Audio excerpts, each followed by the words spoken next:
to deal with some technical issues on linking Commissioner Laux in via video, so that will go on as we continue. You all received the agenda in the mail, so we'll start with roll call. Let the record show all commissioners are present.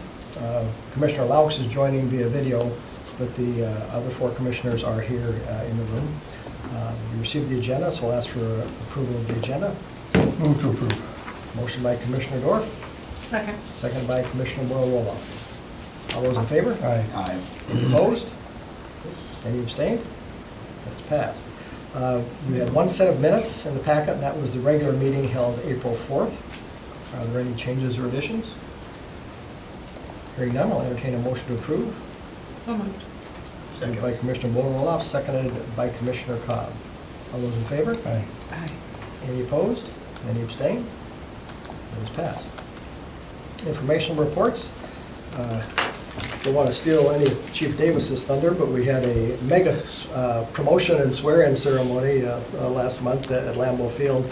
There were 10 promotions that were covered and one new officer, so good session and very good turnout from the department, welcoming folks from all levels of the organization.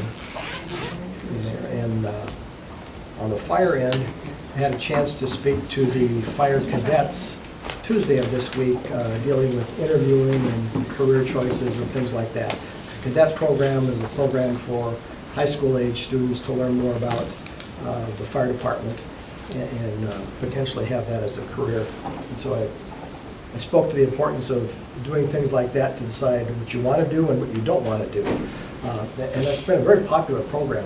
When this year's group of cadets was so large, in the introductory session, they had to break them into 2 groups and separate that. And then from that, you get some people that decide not to continue. But I think Shauna said that they had 17 in this program, and there was about a dozen of them Tuesday night. So that's a very strong program, and I think very important to helping young people decide if the fire service and EMS service is right for them, and to stay in that and hopefully get them before us a few years down the road.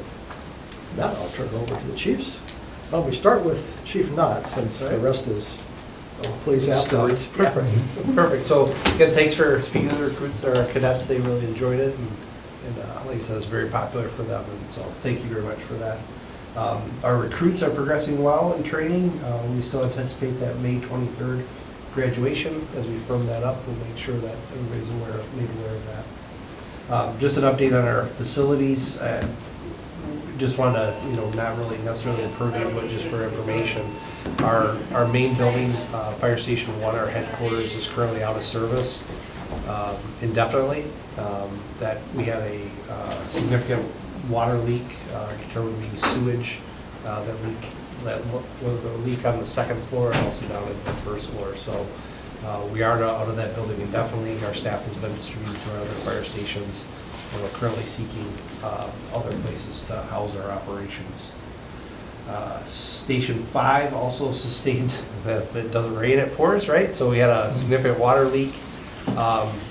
About a 23-inch water main pipe, one of the main lines that feed into the city break right outside of our station, flooded our apparatus floor. Very minimal damage, it did stay on the apparatus floor, but again, we were able to get some additional crews there, move apparatus, move everything up off the floor, and it didn't get into the crew quarters, which was really nice. So, but on the more positive side, we just completed our strategic plan. Will be very good to help guide us through, and we'll make sure that once we get all the drafts and everything reviewed and finalized, we'll ensure that you get a copy of that. We're hosting a quality improvement for fire and emergency services workshop, which is kind of that pathway to accreditation. We're going to be hosting that in town here actually next week. So that's good to give us some tools to help with our continuous improvement model for our organization. Then we start working on our standard cover and community risk assessment to make sure our resources are filling in the gaps that we need to address. Look at some more long-range planning and preparations as we move forward. So that'll start and complete probably early in next year. And then the end of May, we're also doing a battalion chief testing process. We have we anticipate one opening. We have 6 applicants for that, so. So good interest and good quality candidates, so. Expect, and then eventually that group, we'll ensure that the board knows about that as we move forward. Where's Station 5? Station 5's out on Finger Road. So it was the site of another previous water leak also, a big water main break, so. But like I said, that was not something we needed at that time, but it certainly was a little bit less than, the potential was certainly there. As always, a random question. Who conducted the strategic plan? The Center for Public Safety Excellence. It's an international organization that does fire service accreditation. So their facilitators come in to do that. Yep, thank you. Okay, any other questions? Chief, not? Well, Chief, it's up to you. The rest of the agenda is all police or budget, since you haven't spent any money. All right. If you want to go pack. All right. Thank you very much. Yeah, that's all right. I'm just living in the parking lot. All right, thank you very much. All right, thank you. All right, have a good day. Thank you. Chief Davis. Enjoy your pizza tomorrow. Okay, thanks. So over at the police department, we are we're gradually getting better at staffing again. We're up to 177 total sworn officers, 173 fully deployable because we have 4 in field training. We still are predicting 6 retirements in this year. And then we have enough people in the pipeline that even accounting for those 6, if all these people make it through the various stages of the process, we could be at 181. I like to be optimistic and hope that we'll get there. And then as you know, we are working on the policy front on our use of force and use of force reporting policies. Those are almost done. And then the next step will be to develop a training plan for those. We've already basically trained the sergeants. We did with this wave of sergeants promotions, we just brought all the sergeants and up in for a half-day training session on how to do a use of force review, because as you may know, we do a supervisory review of every use of force that happens in the police department. So we anticipate having that done probably by summer, have those policies in place. And other than that, I'm happy to answer any questions that you might have. What is the definition of use of force that is done for the? So in Wisconsin, the standard basically is what is referred to as a decentralization, where you take someone to the ground not under their own power, and any higher levels of force than that. So, certainly the use of any kind of implement like pepper spray, an impact weapon, a taser, anything like that. Things like unresisted handcuffing or an escort hold, where you just kind of take someone by the arm and guide them in the direction you want them to go without resistance, those aren't considered use of force. What were the last ones that weren't? So guiding someone, cuff. Taking somebody to the ground who basically isn't going there on their own. Yep. Is the use of force. That is a use of force. Yes, that is a use of force. And then, is there any community involvement at all in the use of force? Like you said, the policy review. Is there any opportunity for community to be a part of that, or is it all internal work that gets rolled out? The process here is mostly internal, and that's not one that we have started. We formed a Latino advisory committee, and we are starting to let them weigh in on draft policies. It's a pretty new process, and we have not done that with this one. The use of force policy by law is required to be posted publicly on our website for the public to see. We actually put almost all of our policies online where the public can see them, and we would always welcome any comments, but just in the policy development process, we don't currently have a public comment period like some places do. Thanks. So the policies themselves weren't changed dramatically. What was changed was the review process internal to the department when use of force has to be administered. There were some changes to the substantive use of force policy.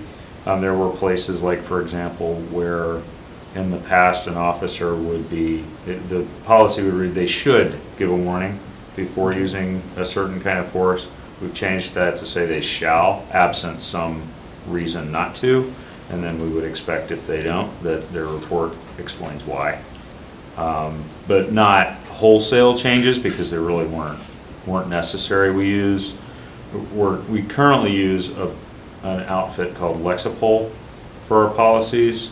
We are starting, especially for the bigger policies like use of force and corrective action and those kind of things, to develop a lot of our own in excess of the standards of Lexipol, because it meets our needs better. But the nice thing about something like Lexipol for an agency our size is it functions as our policy analyst. And so new statutory requirements will show up in there for us to, with language already made for us to review and then decide if we want that exact language or we want to modify it at all. So it wasn't necessary to have just a total meltdown and replacement of our policies, but then some much more clarity. We took out the reporting and after-action review requirements from the force policy itself and put it in its own policy. And there's much more clarity in there. The big change there is now we have categories of force, with deadly force being category 1, and it explains that that has its own review process independent of that, what we call the after-action process. And then category 2 would be the more serious uses of force all the way down to category 4. And that really the only difference is at what level of the command structure the final call gets made about whether that was in or out of policy. Okay. Thank you. Any other questions? All right, thank you. Next item is consideration with possible action on the financial communications. Budget status report. There was no spending over the last month by either police or fire. So that's given the fire still has all of their available spending available. The police, as we talked last time, they're using ARPA funds to pay for that recruiting. And in the budget spreadsheet, Haley listed all the spending that's happened in the account all the way through. So it's not just physicals and psych evaluations and things like that. It's recruiting trips and sessions that the professional standards have done. So that's why that second report has everything completely listed in that. So are there any questions about either of those? And thank you for doing that, by the way. Any other? All right, if not, I'll entertain a motion to receive both of those and place on file.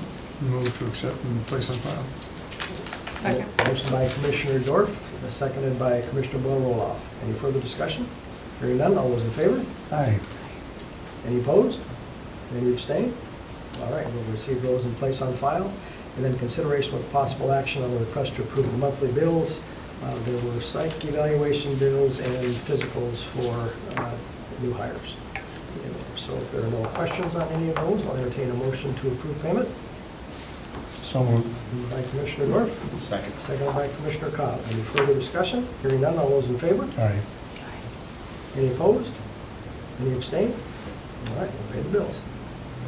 Next two items are closed session items, so I will read through both closed session statements, and then we will do one vote to go into closed session, complete both of those, and then coming out of closed session, I will give separate reports for the two items.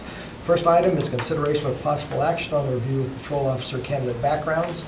The commission may convene in closed session pursuant to sections 19.85, paragraph 1, sub C and F Wisconsin statutes to consider employment, promotion, compensation, or performance evaluation data of any public employee over which the governmental body has jurisdiction or exercise responsibility. The commission may thereafter reconvene in open session pursuant to sections 19.85, paragraph 2, Wisconsin statutes to report the results of the closed session and consider the balance of the agenda. And item number 4, interviews with patrol officer candidates. Please take note that pursuant to sections 19.85, paragraph 1, sub C and F Wisconsin statutes, the commission may convene in closed session for the purpose of interviewing, evaluating, and considering employment of patrol officer candidates. Is there a motion to go into closed session? So moved. Moved by Commissioner Roloff, Second. seconded by Commissioner Dorf. All those in favor? Aye. Aye. Any opposed? All right, we're in closed session.